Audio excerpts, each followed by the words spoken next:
जय श्री श्याम दोस्तों। हमारे को वीडियो बनाए हुए हैं, बहुत दिन हो गए हैं, तो एक बार फिर वापस अपनी क्लास के साथ में बनते हैं। और ये अप्रत्यक्ष अपना प्रेम है, कोई प्रत्यक्ष तो है नहीं। और सोशल मीडिया के ज़माने में आपका साथ मिल रहा है, बहुत बड़ी बात, धन्यवाद। हम अरावली की बात कर रहे थे और अरावली में हम कहाँ तक आ गए थे। अरावली का हम सामान्य परिचय की बात हो गई थी, जिसमें हमने कहा था कि इसका निर्माण प्री कैम्ब्रियन कल्प में हुआ था और प्री कैम्ब्रियन कल्प में लगभग 60 करोड़ वर्ष पूर्व हुआ था। इसकी आकृति किसके समान थी? तानपुरा वाद्य यंत्र के समान थी। ये पुरानी अवशिष्ट पर्वतमाला थी। उस समय इसकी ऊंचाई 3000 मीटर इसकी ऊंचाई थी। उसके बाद में हमने कहा कि इसकी मूल जड़ लक्षद्वीप अरब सागर में माना। और तीसरी बात ये थी कि यह गुजरात, राजस्थान, हरियाणा और दिल्ली में लगभग 652 किमी इसकी लंबाई है, लेकिन इसकी राजस्थान में टोटल लंबाई 550 किलोमीटर है। लगभग हम कह सकते हैं कि 79.5% भूभाग किसमें है? राजस्थान में है। और इसके बाद में हमने बात की थी कि अरावली में लगभग राजस्थान में 70% खनिज पाए जाते हैं। इसलिए अरावली क्या है? खनिजों की दृष्टि से क्या है? समृद्ध है। दोस्तों, अरावली लगभग राजस्थान के 9% भूभाग पर फैली हुई है और यहाँ लगभग कितनी जनसंख्या निवास करती है? 10% जनसंख्या निवास करती है। और 10% जनसंख्या निवास करती है। उसके बाद में हमने पढ़ा कि इसमें बहुत सी जनजातियां निवास करती थी अरावली में। मीना, गरासिया, डामोर जनजाति और भील जनजाति इसमें निवास करती है। अरावली में कौन सी जनजाति इसमें निवास नहीं करती है? एक तो सहरिया थी और एक थी सांसी जनजाति, जो भरतपुर में थी। सहरिया अपने शाहबाद क्षेत्र व किशनगंज क्षेत्र में 12 जिले में स्थित है। इसके बाद में हमने बात की थी दोस्तों। उसके बाद में हम करते हैं आगे बात अरावली की। अरावली को हमने 3 भागों में विभाजित करते हैं। अरावली को हम कितने भागों में विभाजित करते हैं दोस्तों? 3 भाग में विभाजित करते हैं। अरावली को हम कितने भागों में विभाजित करते हैं? अरावली को हम 3 भागों में विभाजित करते हैं दोस्तों। एक तो है हमारी दक्षिणी अरावली, एक होती है मध्य अरावली और तीसरी बात आती है हमारी उत्तरी अरावली। हमने क्या पढ़ा? अरावली को 3 भागों में पढ़ते हैं, दक्षिणी अरावली, मध्य अरावली और उत्तरी अरावली। उत्तरी अरावली, इन 3 भागों में हम विभाजित करके इसका अध्ययन करेंगे। अब उत्तरी अरावली की हम बात करेंगे। जैसे राजस्थान है और राजस्थान में जैसे नक्शा है अपना, यह हमारा जैसे नक्शा है और ये से इसका विस्तार है। कैसे है इसका?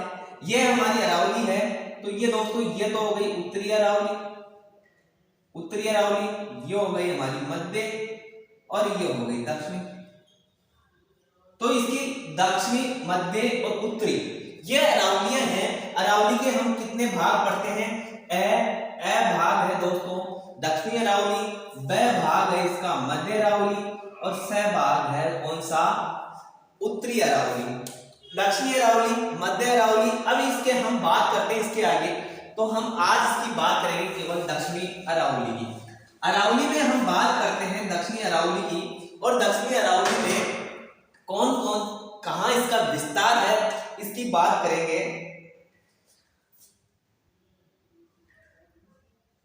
बात किसकी करते हैं दोस्तों? दक्षिणी अरावली। और दक्षिणी अरावली का हम बात करते हैं तो विस्तार की बात करते हैं। विस्तार हमारा यहाँ पे इसका मिलता है। तो विस्तार पहले दोस्तों जालोर हमारा पश्चिमी रेतीले प्रदेश में था, तो पहला कौन सा जिला आ गया? सिरोही। फिर उदयपुर के बाद में हम बात कर लेते हैं राजसमंद के बाद कर लेते हैं हम सलूम्बर, और सलूम्बर के बाद में हम बात कर लेते हैं दोस्तों पश्चिमी चित्तौड़गढ़, और उसके बाद में हम बात करते हैं दोस्तों भीलवाड़ा व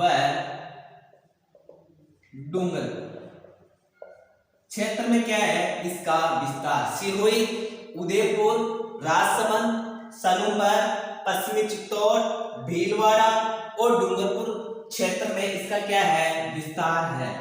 तो दोस्तों इसका विस्तार है तो अरावली की सर्वाधिक ऊंचाई, अरावली की सर्वाधिक ऊंचाई क्या लिख रहे हैं, अरावली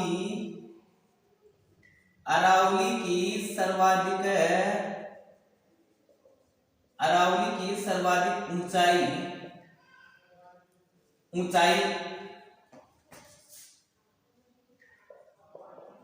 दक्षिणी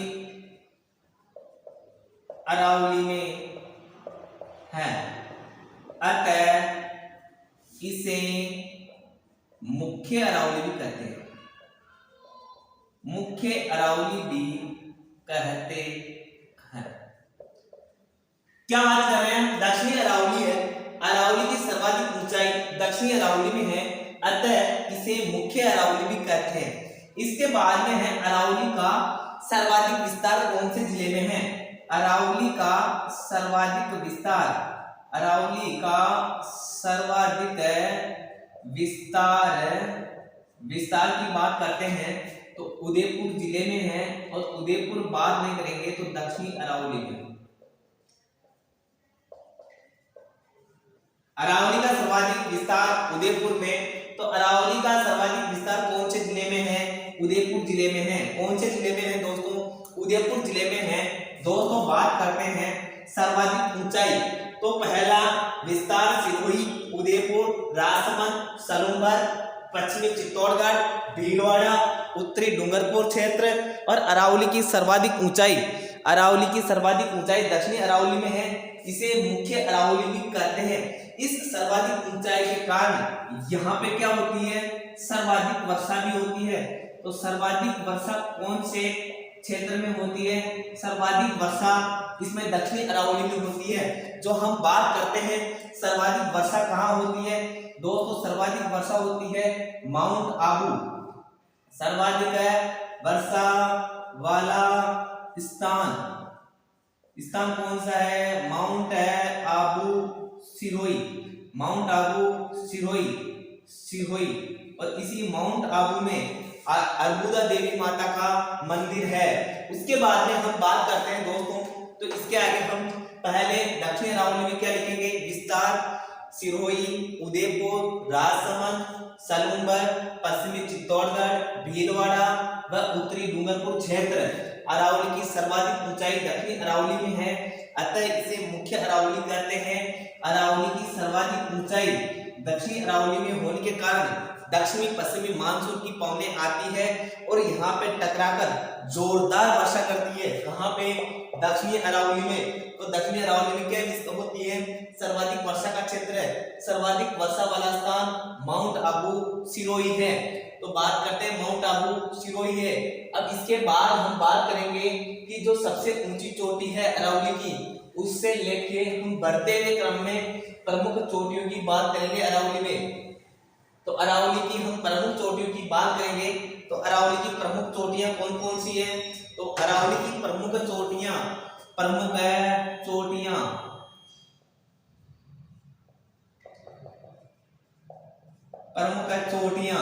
और प्रमुख चोटियां में नंबर 1 है गुरु सिक्कर, नंबर 1 गुरु सिक्कर। और गुरु सिक्कर की जो ऊंचाई है वो है दोस्तों 1722 मीटर, 1722 मीटर। और इसी को हमने 1722 मीटर है, तो 1722 मीटर है। एक हुए थे कर्नल जेम्स टॉड, और कर्नल जेम्स टॉड ने इन्हें क्या कहा, संतों का सिक्कर। कर्नल जेम्स टॉड ने क्या कहा, संतों का सिक्कर। कहाँ पे स्थित है ये दोस्तों, ये है सिरोही में। कहाँ पे स्थित है, सिरोही में। उसके बाद में दूसरे नंबर पे आती है दोस्तों गुरु सिक्कर, और गुरु सिक्कर के बाद में शेर के बाद में तीसरे नंबर पे आती है दोस्तों देलवाड़ा, और देलवाड़ा के बाद में आती है दोस्तों चौथे नंबर पे अचलगढ़, और पांचवें नंबर पे आती है आबू। उसके बाद में 5वें से 6ठे नंबर पे आती है दोस्तों कुंभलगढ़।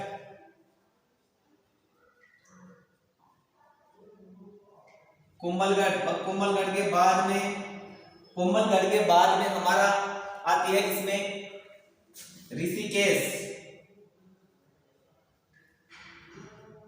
और 7वें नंबर पे आती है दोस्तों, 8वें नंबर पे आती है कमलनाथ। कौन सी चोटी? कमलनाथ। तो इसके बारे में हम बात करते हैं दोस्तों सिरोही। सिरोही की ऊंचाई है 1597 मीटर। ये भी किसमें है? सिरोही जिले में है। उसके बाद में हम देलवाड़ा की बात करते हैं तो 1442 मीटर है, और 1442 मीटर है, ये भी सिरोही की है। अगर बात करते हैं दोस्तों अचलगढ़ की ऊंचाई है 1380 मीटर, ये भी कहां पे है? सिरोही में। और उसके बाद में हम बात करते हैं दोस्तों, इसके बीच में एक आती है जरगा। वो जरगा भी है, वो जरगा अचलगढ़। और अचलगढ़ के बाद में कौन सी आती है? देलवाड़ा कहां पे है? सिरोही में। और उसके बाद में आबू पर्वत कितना है दोस्तों? आबू पर्वत की ऊंचाई है हमारी 1295 मीटर। कितनी है? वो है सिरोही में। आबू पर्वत कहां पे है? सिरोही में। उसके बाद में हमने कहा कुंभलगढ़, और कुंभलगढ़ कहां है? राजसमंद में। इसकी ऊंचाई है 1224 मीटर।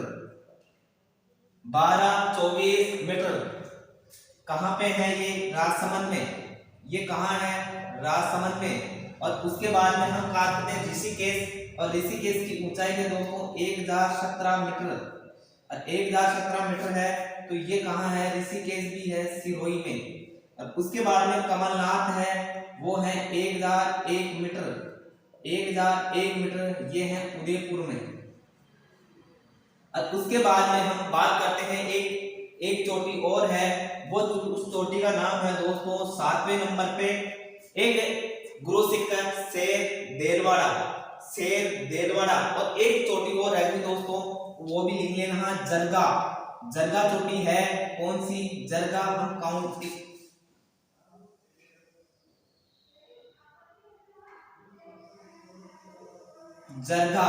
जरगा की ऊंचाई है 1431 मीटर। वो कहां है? उदयपुर में। 1431 मीटर। 5वें नंबर पे, 6वें नंबर पे, 7वें नंबर, 8वां नंबर और ये 9वां नंबर। गुरु शिखर शेर देलवाड़ा जरगा अचलगढ़ आबू कुंभलगढ़ ऋषिकेश और कमलनाथ। कितनी हो गई अपने पास में चोटियां? 9। Guru Shikhar 1722 metre colonel James Tod ने। शेर 1557 मीटर सिरोही में। देलवाड़ा 1442 मीटर सिरोही।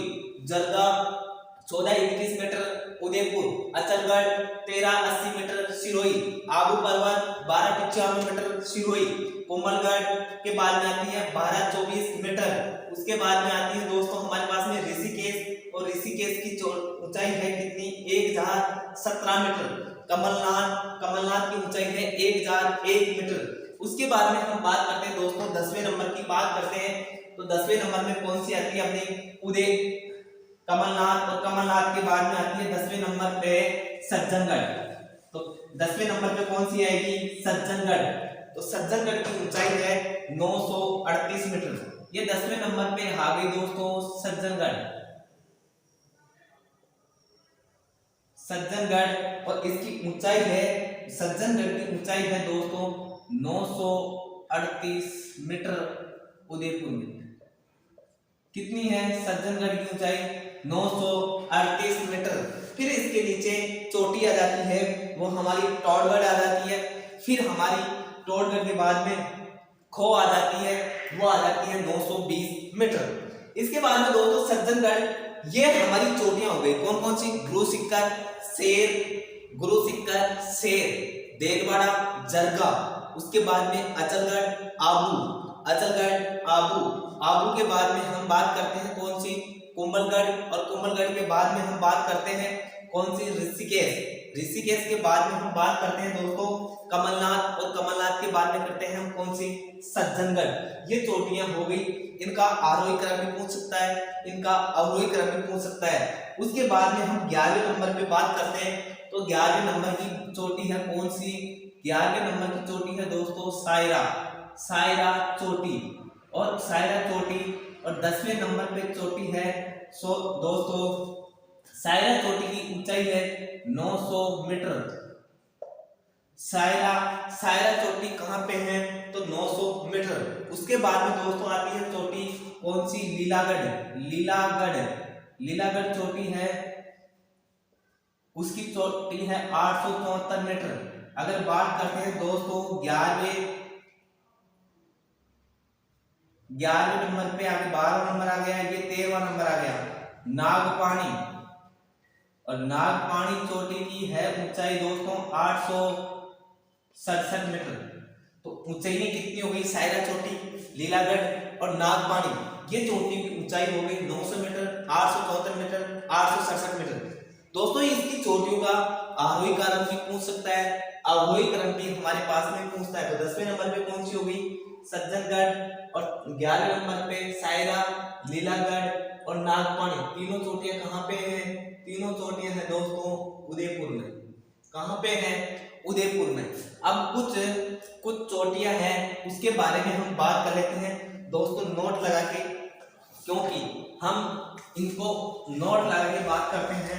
तो नोट में यही है कि पहले जो जालोर की पहाड़ी श्रेणियां हैं, छोटी मोटी श्रेणियां हैं, उन श्रेणियों को हम अरावली का ही भूभाग मानते हैं। तो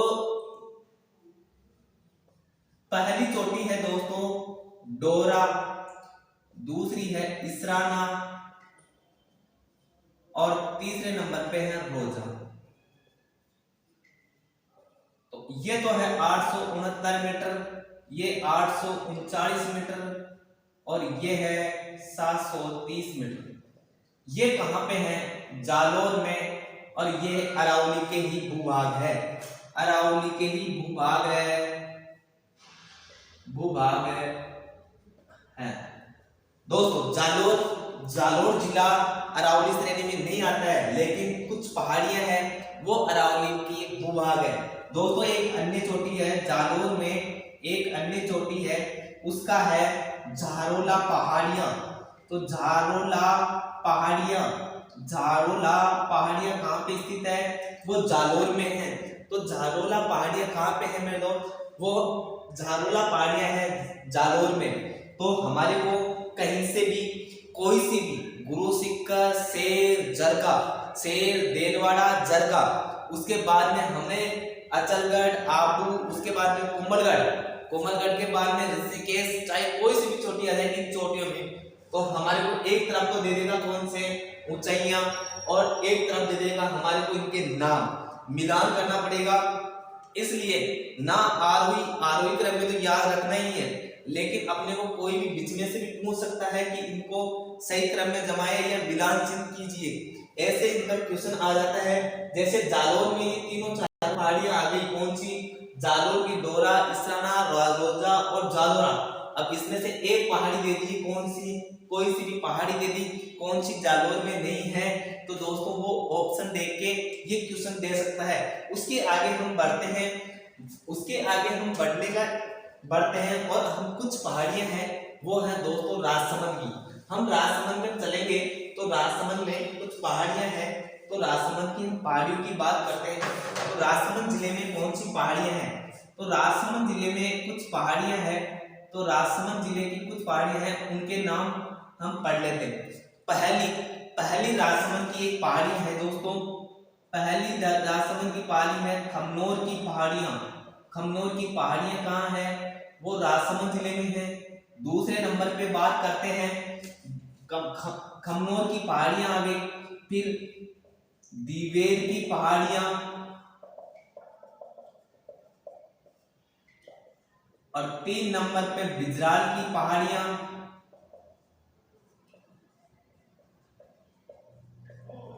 तो राजसमंद में कौन कौन सी आ गई, खमनोर की पहाड़ियां हैं, दिवेर की पहाड़ियां हैं, तो बिजराल की पहाड़ियां हैं। दोस्तों राजसमंद जिले में और पहाड़ियां हैं। एक तो है चौथे नंबर पे कुछ पहाड़ियां और है।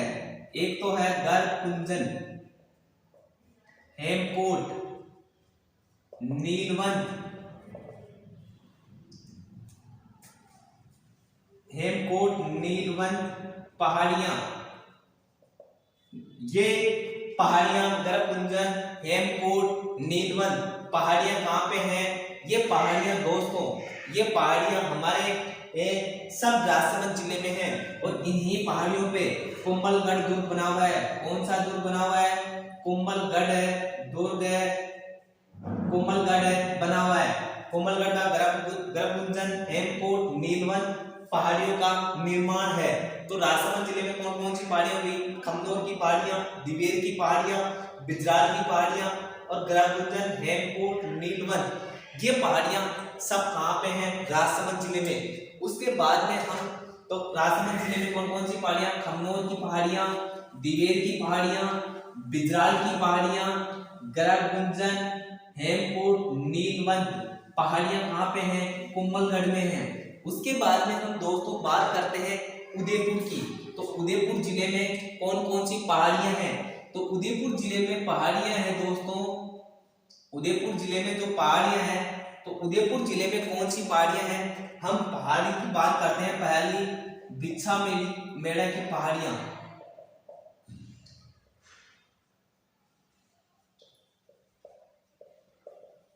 बिच्छा मेढ़ा की पहाड़ियां कहाँ पे हैं?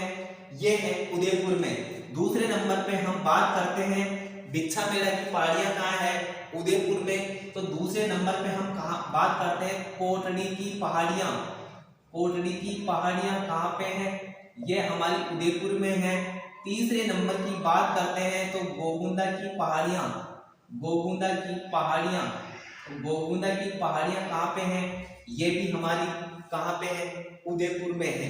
कोटड़ी की पहाड़ियों से एक नदी निकलती है, वो नदी निकलती है साबरमती नदी। दोस्तों सबसे में नदियों वाला जो टॉपिक आएगा अफवाह तंत्र, ये सब पहाड़ियां वहां पे एक बार फिर आएगी। तो उसके बाद में हम एक पहाड़ी और पढ़ेंगे चौथे नंबर पे, बांस दर्रा पहाड़ी, बांस दर्रा पहाड़ी, पहाड़ियां ये कहाँ पे हैं? ये हमारी उदयपुर में है। और इसी पे ही एक दुर्ग बना हुआ है, उसका नाम है सज्जनगढ़ दुर्ग। सज्जनगढ़ दुर्ग कहाँ पे है? वो है उदयपुर में। कौन सी पहाड़ी पे बना हुआ है?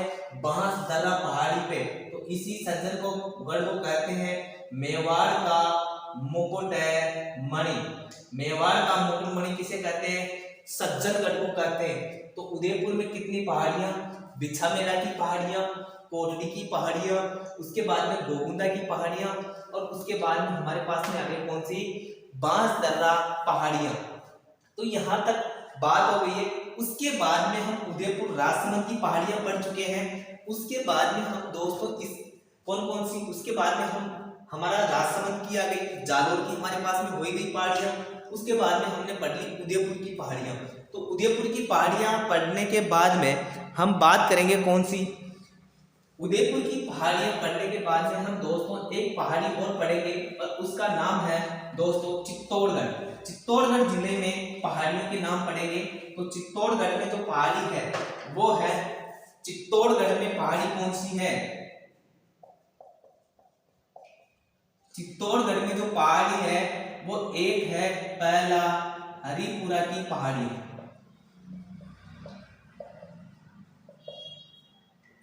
कौन सी पहाड़ियां हैं? चित्तौड़गढ़ में है दोस्तों हरिपुरा की पहाड़ियां। कहाँ पे है?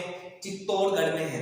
उसके बाद में हम बात करते हैं, उसके बाद में हम भीलवाड़ा में बात करते हैं। तो भीलवाड़ा में एक पहाड़ी है। भीलवाड़ा में कौन सी पहाड़ी है? बीजासन पहाड़ियां। भीलवाड़ा में कौन सी पहाड़ियां हैं? बीजासन पहाड़ियां हैं। तो चित्तौड़गढ़ में कौन सी? हरिपुरा की पहाड़ियां। भीलवाड़ा में कौन सी? बीजासन की पहाड़ियां। तो मुख्य अरावली में हमने दक्षिणी अरावली में क्या पढ़ा? कौन कौन से? उदयपुर, सलूंबर, चित्तौड़गढ़, पश्चिमी चित्तौड़गढ़, भीलवाड़ा। फिर उसके बाद में हमने पढ़ा सिरोही। इन जिलों में क्या है? डूंगरपुर में इनका विस्तार है। उसके बाद में हमने बात की कि यहाँ पे सर्वाधिक ऊंचाई होने के कारण यहाँ पे अत्यधिक वर्षा होती है। और सर्वाधिक ऊंचाई सर्वाधिक विस्तार वाला कौन सा जिला है, वो उदयपुर जिला हमने पढ़ा। उसके बाद में हमने बात की दोस्तों, इसमें दक्षिणी अरावली में सर्वाधिक वर्षा कौन सी शाखा से होता है, वो होती है दक्षिणी पश्चिमी मानसून की एक शाखा है, सौराष्ट्र की शाखा। उस शाखा से यहाँ पे क्या होती है, वर्षा होती है। वो जो राजस्थान में सबसे ज्यादा वर्षा होने वाला स्थान कौन सा है, माउंट आबू सिरोही। उसके बाद में हमने बात की कि यहाँ की प्रमुख चोटियां कौन कौन सी है। पहला हमने पढ़ा गुरु शिखर, उसके बाद में शेर, उसके बाद में देलवाड़ा, उसके बाद में हमने पढ़ी जरगा, उसके बाद में अचलगढ़, फिर आबू, उसके बाद में अचलगढ़, आबू, और आबू के बाद में हमने पढ़ा कुंभलगढ़, और कुंभलगढ़ के बाद में हमने पढ़ा कि कुंभलगढ़ के बाद में ऋषिकेश, और ऋषिकेश के बाद में हमने पढ़ा कमलनाथ, कमलनाथ के बाद में पढ़ा हमने सज्जनगढ़, और सज्जनगढ़ के बाद में सायरा, लीलागढ़ और नागपर, ये चोटियां पड़ी। जालोर की कुछ पहाड़ियां थी, वो थी डोरा, इसराना और रोजा। तीनों पहाड़ियां कहाँ है, अरावली की। अरावली के ही भूभाग माने जाते हैं। जालोर में एक पहाड़ी और है, वो है जारोला पहाड़ियां। उसके बाद में हमने पढ़ा कि राजसमंद की हमारे को पहाड़ियां बताइए, तो खमनोर की पहाड़ियां हैं, दिवेर की पहाड़ियां हैं, बिजराल की पहाड़ियां हैं। तो खमनोर की पहाड़ियां, दिवेर की पहाड़ियां और बिजराल की पहाड़ियां, ये कहाँ है, राजसमंद में। तो हमने कहा गर्भकुंजन, नीलवन, हेमकुट पहाड़ियां कहाँ पे हैं, वो पहाड़ियां भी कहाँ है, राजसमंद में। उसके बाद में हमने कहा उदयपुर जिले में ये पहाड़ियों कौन कौन सी थी। उदयपुर में हम पढ़ेंगे पहले गोगुंदा की पहाड़ी, उसके बाद में हमने कहा बिछामेड़ा की पहाड़ी, एक पहाड़ी है कोरडी की पहाड़ियां, और एक है बांसदरा पहाड़ी। बांसदरा पहाड़ी में एक हमारा दर्शनीय स्थल है, वो है सज्जनगढ़। सज्जनगढ़ को क्या कहते हैं, मेवाड़ का मुकुटमणि। एक और इसको नाम कहते हैं वो मानसून पैलेस, वाणी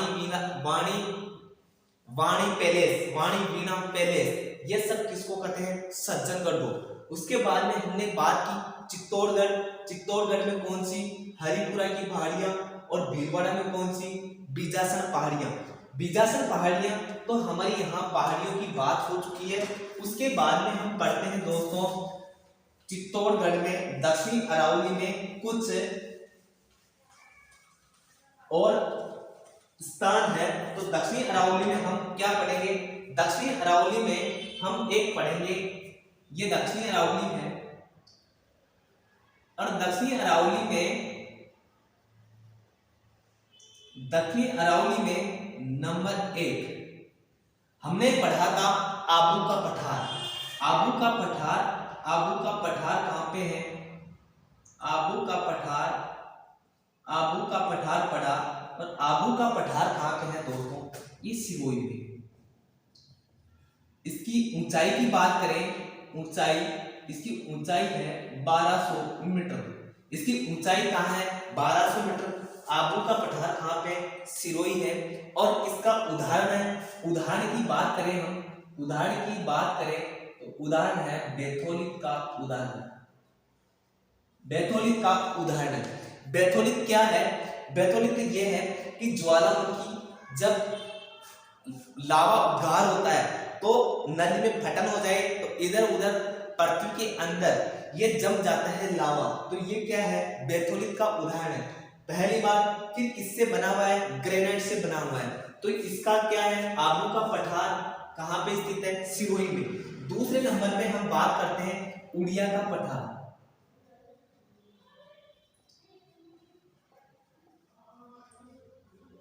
उड़िया का पठार आबू के पठार से सटा हुआ आबू के पठार से क्या है, आबू के पठार से सटा हुआ भूभाग राजस्थान का सबसे ऊंचा पठार है। तो उड़िया का पठार राजस्थान का सबसे ऊंचा पठार है। ऊंचा पठार है तो इसकी ऊंचाई भी होगी, और ऊंचाई होगी तो 1360 मीटर इसकी ऊंचाई है। आबू उड़िया का पठार भी कहाँ पे है? सिरोही में। हमने कहा तीसरे नंबर पे, और तीसरे नंबर पे हमने कहा कौन सा? बोराट। एक आता है मेसा का पठार। मेसा का पठार है, तो मेसा का पठार की बात कर लेते हैं। तो मेसा का पठार कहाँ पे है दोस्तों? मेसा का पठार है चित्तौड़गढ़ में। मेसा का पठार कहाँ पे है? चित्तौड़गढ़ में। और उसके बाद में हम चौथे नंबर पे बात करते हैं, तो हमें एक देशहरो, देशहरो शब्द का प्रयोग हुआ पर्वत से घिरा हुआ उदयपुर शहर। उदयपुर के चारों तरफ जो पर्वतीय भूभाग है, पर्वतों से घिरा बेसिन है। उदयपुर शहर पर्वतों से घिरा बेसिन, पर्वतों से घिरा बेसिन, जिसमें क्या है? उदयपुर शहर। उदयपुर शहर पर्वतों से घिरा बेसिन क्या कहलाता है?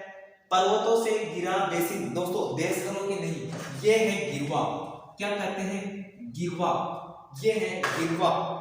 गिरवा, इसको क्या कहते हैं? गिरवा। पर्वतों से घिरा बेसिन उदयपुर शहर है इसमें, और ये पर्वतों से घिरा बेसिन, इसको क्या कहते हैं? उदयपुर शहर, जिसमें पर्वती उदयपुर शहर की पहाड़ियों को क्या कहते हैं? गिरवा। जो पर्वत से घिरा बेसिन है उदयपुर शहर, उसके चारों तरफ जो पहाड़ियां हैं उसको किस नाम से जाना जाता है? गिरवा के नाम से जाना जाता है। पांचवें नंबर पे हम बात करते हैं गिरवा के बाद में देशहरों, और देशहरों के बाद में हम बात करते हैं रागा व जरगा। जरगा व रागा दोनों की बात। जरगा व रागा पहाड़ियों के बीच, पहाड़ियों के बीच हरा भरा क्षेत्र, हरा भरा क्षेत्र क्या कहलाता है? देशहरों। हरा भरा क्षेत्र जरगा व रागा पहाड़ियों के बीच हरा भरा क्षेत्र क्या कहलाता है दोस्तों? देशहरों। उसके बाद में हमने कहा एक पठार है छठे नंबर का, वो पठार का नाम है दोस्तों बोराट का पठार। तो बोराट का पठार, बोराट के पठार की बात करते हैं तो ये है गोगुंदा। गोगुंदा एक जगह है, गोगुंदा पढ़ा ना, गोगुंदा की पहाड़ियां। तो गोगुंदा उदयपुर से कुंभलगढ़ राजसमंद के बीच जो क्षेत्र है, पहला पठार है, वो कौन सा पठार है? बोराट का पठार है। इसके बाद में हमने क्या पढ़ा?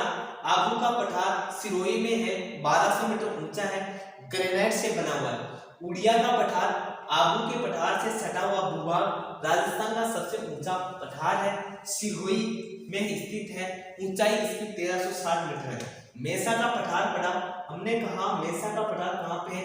चित्तौड़गढ़ में है। उसके बाद में हमने कहा गिरवा, पर्वतों से जो पर्वतीय उदयपुर शहर पर्वतों से घिरा बेसिन। उदयपुर शहर चारों तरफ पर्वतों से घिरा हुआ है, उस पर्वतीय पहाड़ियों को क्या कहते हैं? हम देशहरों के नाम से जाना जाता है। बोराट का पठार कहाँ है? गोगुंदा उदयपुर से कुंभलगढ़ राजसमंद के बीच में जो पहाड़ियां हैं वो कौन सा है? जो पठार है वो है बोराट का पठार। उसके बाद में हम बात करते हैं, उसके बाद में हम छठे सातवें नंबर की बात करते हैं। तो सातवें नंबर में भाकर। भाकर क्या है? सिरोही के पूर्वी भाग में छोटी छोटी कटी फटी पहाड़ियों को, सिरोही के